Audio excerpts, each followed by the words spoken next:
കൂട്ടുകാരെ, this is me your Tomachan. Jesus കിഡിൻ്റെ മറ്റൊരു എപ്പിസോഡിലേക്ക് നിങ്ങൾക്കെല്ലാവർക്കും സ്വാഗതം. കൂട്ടുകാരെ, സ്കൂളിൽ പോകാൻ നിങ്ങൾക്ക് ഇഷ്ടമാണോ? ഇഷ്ടമുള്ളവർ ഒന്ന് എനിക്ക് ഇഷ്ടമാണ് എന്ന് ഉറക്കെ പറഞ്ഞുകൊണ്ട് നിങ്ങളുടെ ശബ്ദമൊന്ന് ഉയർത്തി പറയാമോ? ഇതെന്താ ആരുമൊന്നും പറയാത്തത്? നിങ്ങൾക്ക് സ്കൂളിൽ പോകാൻ ഇഷ്ടമല്ലേ? എങ്ങനെയാണ് ഇഷ്ടപ്പെടാ അല്ലേ? ഹോംവർക്കും ക്ലാസ് ടെസ്റ്റുകളും പ്രൊജക്റ്റുകളും പിന്നെ സ്പെഷ്യൽ ക്ലാസ്സുകളും, ഒന്നും പറയണ്ട അല്ലേ? ഒരാഴ്ച ആകുമ്പോഴേക്കും നാം എല്ലാവരും വയ്യാതെയാകും. പിന്നെ കളിക്കാൻ പോകുവാനോ സമയവുമില്ല. ഇതൊക്കെയാകും നിങ്ങളുടെ പരാതികൾ. അതുകൊണ്ടാകും ഒരു പക്ഷെ നിങ്ങൾ എല്ലാവരും നിശബ്ദമായിട്ട് ഇരിക്കുന്നത് അല്ലേ?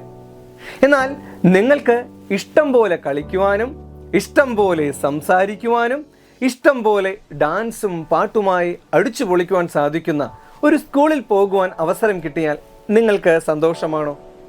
അങ്ങനെയൊരു സ്കൂളാണ് തീവണ്ടി സ്കൂൾ എന്ന വിളിപ്പേരുള്ള ടോമ ഗാക്വൻ സ്കൂൾ. ഇന്ന് എൻ്റെ കൂട്ടുകാരുടെ മുൻപിൽ ഒരു വായനാ ലോകം എന്ന എപ്പിസോഡുമായിട്ടാണ് ഈ ടോമച്ചൻ വന്നിരിക്കുന്നത്. വായനയാണ് ഏതൊരു ജ്ഞാനിയുടെയും ബലം. നാം എത്ര നല്ല പുസ്തകം വായിക്കുന്നുവോ അത്രമാത്രം വിവേകമുള്ളവരായിത്തീരും എന്ന് നമ്മുടെ പഴമക്കാർ പറയുന്നത് കേട്ടിട്ടില്ലേ? അപ്രകാരം വായിക്കുവാൻ സാധിക്കുന്ന പുസ്തകങ്ങളിൽ ഒന്നാണ് ഇന്ന് എൻ്റെ കൂട്ടുകാരായ നിങ്ങളെ പരിചയപ്പെടുത്തുന്നത്. നമ്മളെപ്പോലെ വികൃതിയായിട്ടുള്ള ഒരു കുട്ടിയുടെ ജീവിത അനുഭവങ്ങളാണ് നാം പരിചയപ്പെടുവാൻ പോകുന്ന പുസ്തകത്തിൻ്റെ ഇതിവൃത്തം എന്നത്.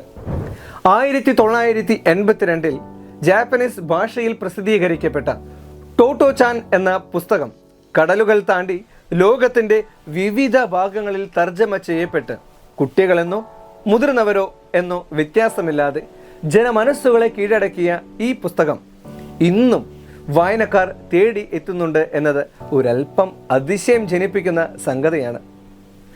ജാപ്പനീസ് എഴുത്തുകാരിയും ടെലിവിഷൻ നടിയും യുനെസ്എഫിലെ അംഗവും അങ്ങനെ നിരവധി സ്ഥാനമാനങ്ങൾ അലങ്കരിക്കുന്ന തെത്സുക്കോ കുറേനാഗിയാണ് ഈ പുസ്തകം രചിച്ചിരിക്കുന്നത്. നിരവധി അവാർഡുകൾ കരസ്ഥമാക്കുവാൻ തക്കവണ്ണം ടോട്ടോ ചാൻ എന്ന പുസ്തകത്തിലൂടെ എഴുത്തുകാരിക്ക് സാധിച്ചിട്ടുണ്ട്. കഥയുടെ കാലഘട്ടം ഏറെക്കുറെ 1942 1945 ഇടയിലാണ്. ജാപ്പനീസ് പ്രദേശങ്ങളിലാണ് ഈ കഥ പുരോഗമിക്കുന്നത്. ഏകദേശം എഴുത്തുകാരിക്ക് ആ സമയം 9-10 വയസ്സൊക്കെയാകും ഉണ്ടായിരിക്കുക. ചില സാഹചര്യങ്ങൾ മൂലം വ്യത്യസ്തമായ ചിന്താഗതിയുള്ള സൊസൂക്കോ കൊബയാഷി എന്ന അധ്യാപകന്റെ നേതൃത്വത്തിൽ നടത്തുന്ന തീവണ്ടി സ്കൂൾ എന്ന് വിളിക്കുന്ന ടോമ ഗാക്വൻ സ്കൂൾ ആണ് കഥയുടെ സ്ഥിരാകേന്ദ്രം. കുട്ടികളെ അവരുടെ അഭിരുചികൾ തിരിച്ചറിഞ്ഞ് വ്യത്യസ്തമായി തന്നെ വേണം പഠിപ്പിക്കുവാൻ. കുട്ടികൾ അവരുടെ ഇഷ്ടങ്ങൾക്ക് വേണം വളരുവാൻ.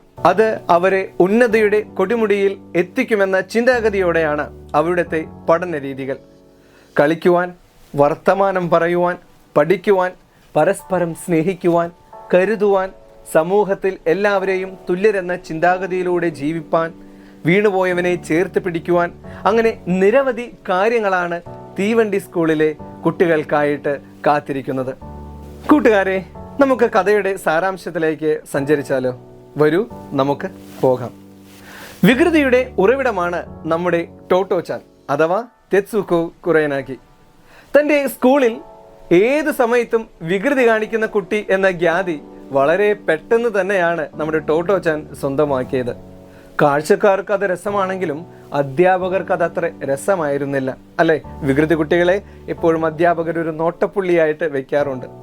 അങ്ങനെ സഹികെട്ട അധ്യാപകർ ടോട്ടോ ചാൻ്റെ അമ്മയോട് ഇപ്രകാരം അഭ്യർത്ഥിക്കുകയാണ്: ടോട്ടോ ചാനെ ഈ സ്കൂളിൽ നിന്ന് മാറ്റണം എന്ന അഭ്യർത്ഥന.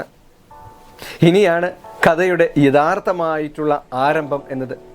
സ്കൂളിൽ നിന്ന് ഇറങ്ങിയ അമ്മ തൻ്റെ മകളുടെ ഭാവി ഓർത്ത് വളരെയധികം വിഷമിച്ചു.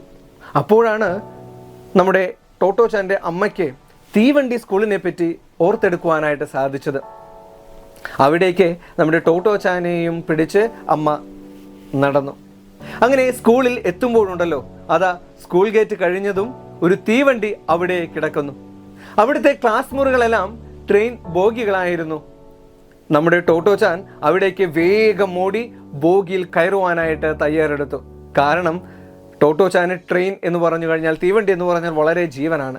തൻ്റെ വീട്ടിൽ നിന്നും തീവണ്ടിയിൽ വരുമ്പോൾ ഒരുപാട് സന്തോഷമാണ് ടോട്ടോച്ചാന്.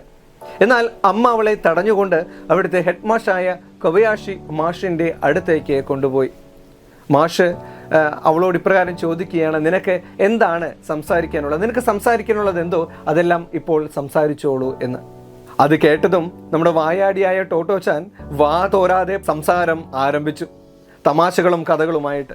മാഷാണെങ്കിലോ അത് വളരെ ഇൻട്രസ്റ്റിങ്ങോടുകൂടെ കേട്ടുകൊണ്ടേയും ഇരുന്നു. മണിക്കൂറുകൾ പിന്നിട്ട മാഷുമായുള്ള സംസാരം ടോട്ടോച്ചാനെ ഒരുപാട് സന്തോഷത്തിലാക്കി. തന്നോട് ദേഷ്യപ്പെടാറുള്ള അധ്യാപകരെ പോലെയല്ല കൊബയാഷി മാസ്റ്റർ എന്ന് തിരിച്ചറിയുവാൻ തക്കവണ്ണം ടോട്ടോച്ചാന് അധിക സമയം വേണ്ടി വന്നില്ല. അങ്ങനെ തന്നെ സ്കൂളിൻ്റെ ഇരിപ്പിടം നമ്മുടെ ടോട്ടോച്ചാൻ സ്വന്തമാക്കി. അങ്ങനെ തീവണ്ടിയുടെ ബോഗിയിൽ തീർത്ത ക്ലാസ് മുറിയിലേക്ക് വളരെ സന്തോഷത്തോടുകൂടി ടോട്ടോച്ചാൻ പ്രവേശിച്ചു. തൻ്റെ മുൻപത്തെ സ്കൂളിലെ കുട്ടികളുടെ അത്രയും കുട്ടികൾ ഇവിടെ ഇല്ല എന്നത് അവളെ ആശ്ചര്യപ്പെടുത്തിയെങ്കിലും തീവണ്ടി ക്ലാസ് റൂം അവളെ ഒരുപാട് സന്തോഷത്തിലാക്കി. അവിടുത്തെ കൂട്ടുകാരുമായുള്ള ചങ്ങാത്തവും അധ്യാപകരുടെ ഇടപഴകലുകളും എല്ലാം ടോട്ടോച്ചാനെ ഏറെ സന്തോഷിപ്പിച്ചു. വളരെ പ്രത്യേകതയുള്ള സ്പോർട്സ് ഡേ ആയിരുന്നു അവിടെ ക്രമീകരിക്കപ്പെട്ടിരുന്നത്. നമ്മുടെ തീവണ്ടി സ്കൂളിൽ ഓരോ കാര്യങ്ങളും വ്യത്യസ്തമായിരുന്നു. അവിടുത്തെ എല്ലാ പ്രവർത്തനങ്ങളും അല്ലെങ്കിൽ അവിടുത്തെ ഓരോ കാര്യങ്ങളും വളരെ വ്യത്യസ്തമായിരുന്നു. പരമ്പരാഗതമായിട്ടുള്ള ഒരു പഠന രീതിയേ ആയിരുന്നില്ല നമ്മുടെ തീവണ്ടി സ്കൂളിൽ. ഓരോ കാര്യത്തിനും അതിൻ്റേതായ ഒരു വ്യത്യസ്തത ഉണ്ടായിരുന്നു. അത് വേറൊന്നും കൊണ്ടല്ല കേട്ടോ. നമ്മുടെ കൊബയാഷി മാസ്റ്റർ പുറത്തെല്ലാം സഞ്ചരിച്ച്, പുറം രാജ്യങ്ങളെല്ലാം സഞ്ചരിച്ച് അവിടുത്തെ കാര്യങ്ങളെക്കുറിച്ച് പൂർണ്ണമായിട്ടുള്ളൊരു ബോധ്യം നമ്മുടെ കൊബയാഷി മാസ്റ്റർക്ക് ഉണ്ടായിരുന്നു. അതുകൊണ്ട് തന്നെ പല കാര്യങ്ങളും അങ്ങനെ പുറമേ നിന്ന് എഫക്റ്റീവായിട്ടുള്ള കാര്യങ്ങളെ അദ്ദേഹം എടുത്ത് അത് നമ്മുടെ സ്കൂളിൽ പ്രയോഗിക്കുവാനായിട്ട് കൊബയാഷി മാസ്റ്റർ പരിശ്രമിച്ചിരുന്നു.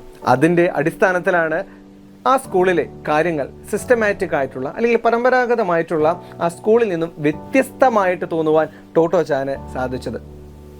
അങ്ങനെ എടുത്തു പറയേണ്ട ഒരു സംഗതിയാണ് അവിടുത്തെ സ്പോർട്സ് ഡേ എന്നത്.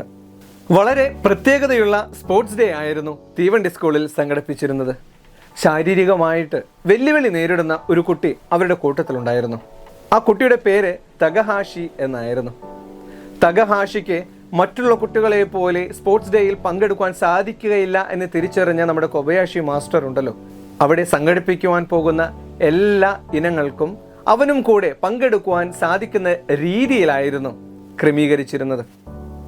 സ്പോർട്സ് ഡേ വിജയികൾക്കുള്ള സമ്മാനങ്ങളും വളരെ വ്യത്യസ്തമായിരുന്നു കേട്ടോ. പരമ്പരാഗതമായിട്ട് നമുക്ക് ലഭിക്കുന്ന സമ്മാനങ്ങളായിരുന്നില്ല.